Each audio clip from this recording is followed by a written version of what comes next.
माजलेल्या साखर कारखानदारांना वठणीवर आणलं, राजू शेट्टी यांचं कडेगाव येथे वक्तव्य. इतर व्यापारी म्हणजे किस झाड की पत्ते.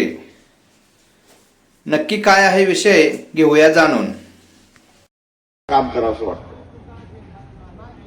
कारण सत्कार करत असताना सुद्धा तुम्ही माझ्या गळ्यात जो काय हार घातला त्याच्यामध्ये ऊस होता, त्याच्यामध्ये आलं होतं, त्याच्यामध्ये फुलं होती, कोथिंबीर पण होती, सगळा भाजीपाला आला. ऊसाचा संघर्ष तर गेली 35 वर्षे चालूच आहे.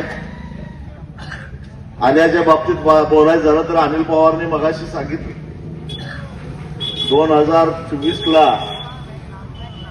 पहिली आले परिषद आम्ही सिल्लोडला घेतलेली होती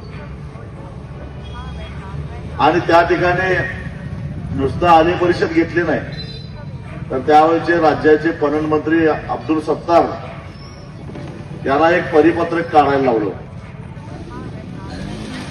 आणि त्या परिपत्रकानुसार कुठल्याही बाजार समितीमध्ये आल्याची प्रतवारी न करता व्यापाऱ्यांनी खरेदी करावा अशा प्रकारचं परिपत्रक काढलेलं होतं. काही काळापुरतं त्याची अंमलबजावणी झाली. मला वाटतं पुण्यात आपण आंदोलन सुद्धा केलं होतं पुणे बाजार समितीमध्ये. पण हळूहळू पुन्हा आता व्यापारी आपला रंग दाखवायला लागलेले आहेत.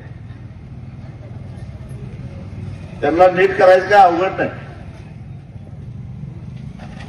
एवढे सगळे माजलेले साखर कारखानदार त्यांना वठणीवर आणलेले आहेत.